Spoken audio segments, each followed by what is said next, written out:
Hello and Aloha Pa, the Baha'i greeting to all the people of the planet. Time is 11:30. Today is 29th of July. My name is Abbas Temuri. I am the elder of Baha'ullah on the earth. My mission is to promulgate Baha'i faith and make people aware of what the right thing is and what they're doing wrong. I have no affiliations to anyone in the planet, including the Baha'i organizations.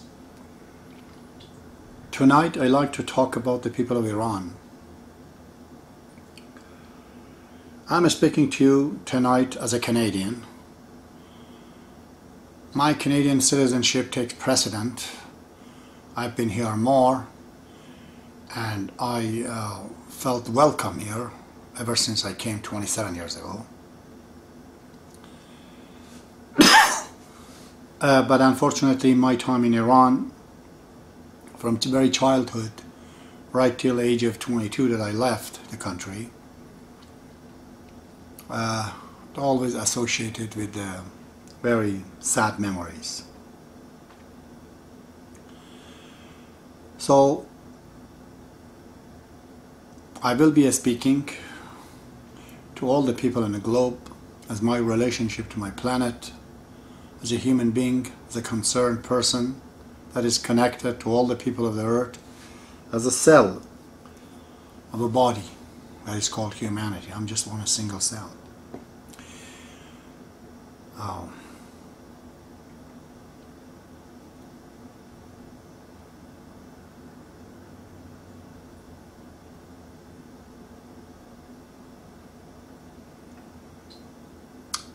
From what I have learned by being in Iran and outside of Iran, whether it's through internet, newspaper, or simply talking to the people in Toronto for the past 12 years,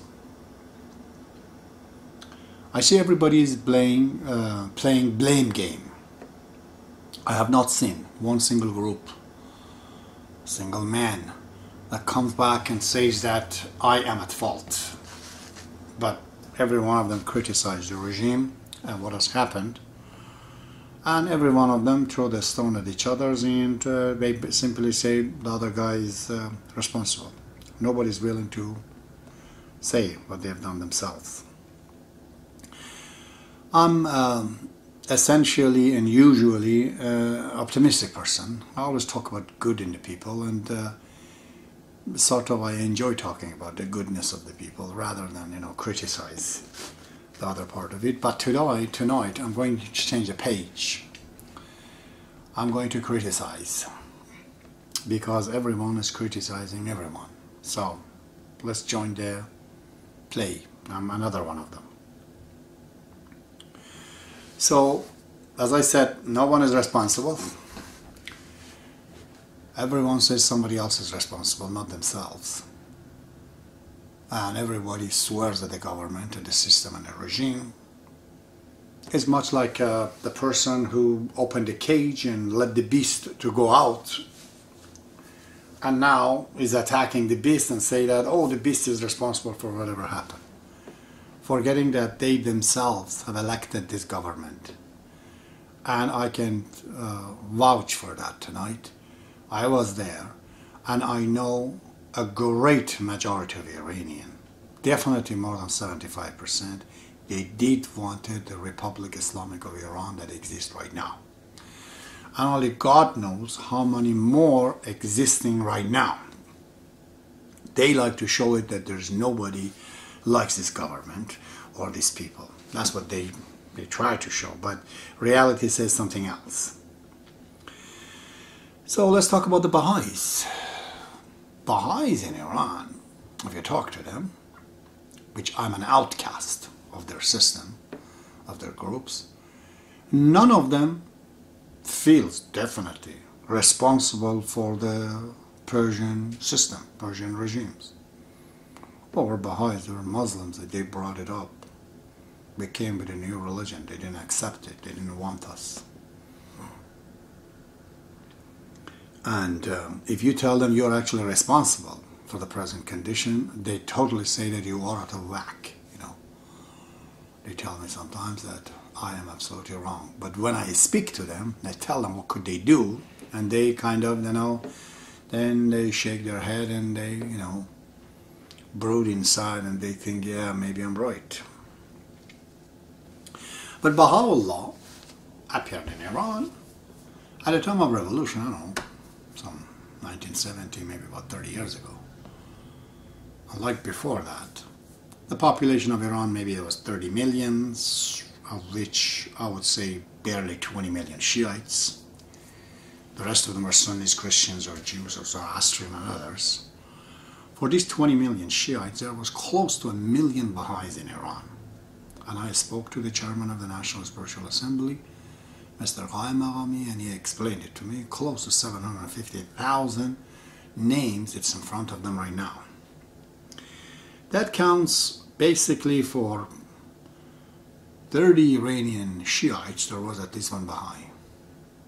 Okay. I said this before. So 1 Baha'i and 30 Shiites. That's a good number. They are the students, Baha'i is the teacher. Baha'u'llah has left a very good number of the Baha'is that are very religious, very good. They're not, superficial. They are deep inside their faith and religion, attached, very good, well-grounded. But they did not do the job. If the Baha'is, they would have just a pamphlet of what Islam and the Baha'i faith is. Just some of the words of Baha'u'llah about Muhammad, the Prophet of Islam. The visitation of Imam Hussein revealed by Baha'u'llah at the mourning day of Imam Hussein. Few of these. If they would have spread these things among the Persians, they would not become Baha'i. But it was enough to stir away their thoughts and their mind to come to this present fiasco. But Baha'is didn't do that. They were busy with capitalism, making lots of money. They were occupying the biggest jobs in all the level of government. The doctor of Shah was a Baha'i. Many generals like Esfandiari, Khademi, name them, they were all Baha'is. And the way they were acting and dressing, they were completely against the will and writing of Shoghi Effendi. Shoghi Effendi says, the Persians, they have to be careful not to imitate the Westerns people in their clothing, in their dressing and things like that. These things are derogatory to the society in Iran. Having dance parties and all that. It's right in the book, Ganjini Hudud wa Ahkam. None of them did listen to this, none of them are following that. Shoghi Effendi said not to get into the army and political jobs and this and that. They did. None of the Baha'is, they wouldn't tell to the other Baha'is that even the previous king of Iran, they called Reza the Great One, he even had conflict with Shoghi Effendi, the guardian of the faith of God, asking him to come to go to the army. I was told about this by Mr. Wahid. I haven't seen the paper. He said, yeah, they just strike it right out. They didn't want the people to see. So they were a follower of the Shah, Persians, and they were thinking, this is it. This is the regime that, Baha'u'llah wants for us, keep for us. At those days when I started to teach, I got arrested by the police of the Shah. That I'm not allowed to teach Baha'i faith. I told them I will.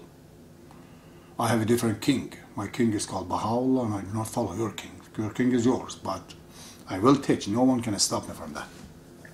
I said this story before. The judge said I'm crazy. I said whatever, but this is what I am and I'm going to do. So the Baha'is did not do their jobs. Let's face it. Many complaints. And my own brother says that the Baha'is, they cheated him out of their money and their jobs and everything else. What do you expect, people? So, you want to play blame game? Baha'is are responsible. They were the teachers. They claimed they are the teacher. They claim they are with God. They claim Baha'i faith is the new faith of God. They know their obligation is teachings of the faith of God. They didn't do it. Well, in the contrast, there were the second groups that they didn't do good jobs. Why these fiascos happened was analyzed. One of them was the government of Iran itself. You know, the Shah of Iran. He was a dictator, but a very strange dictator. He himself didn't look like any dictator. He wasn't like Saddam Hussein or Libyan Gaddafi or this or that. He seemed, you know, totally out of it, basically. Even if you want to be setting, dictatorship can work. One of those great dictators was King Cyrus of the Persian Empire thousands of years ago. I've been good dictator. Why don't I show you a good dictator right now? His Excellency Sheikh Mohammed of Dubai. Go in there. None of his police under the non-parliamentary system, they cannot move 1 inch against any visitors even. They can't. You complain, they'll get rid of them. What's dictatorship? Learn from the Kingdom of Saudi Arabia. Under the reign of His Majesty, all the people of Saudi Arabia, at least they have good economy. Nobody's dying out of cancer. They have good big money. They share the oil with people. This Shah wasn't doing any of that. The problem is that under his dictatorship, there were thousands of other dictators. Dictatorship is made out of other smaller dictators everywhere. The police and the army, military, they were so disrespectful to people. They were really sons of a bitches. I was having a bike. For no reason, a cop just said he likes to stop me and confiscate my bike. I have no reason. Just don't like your face.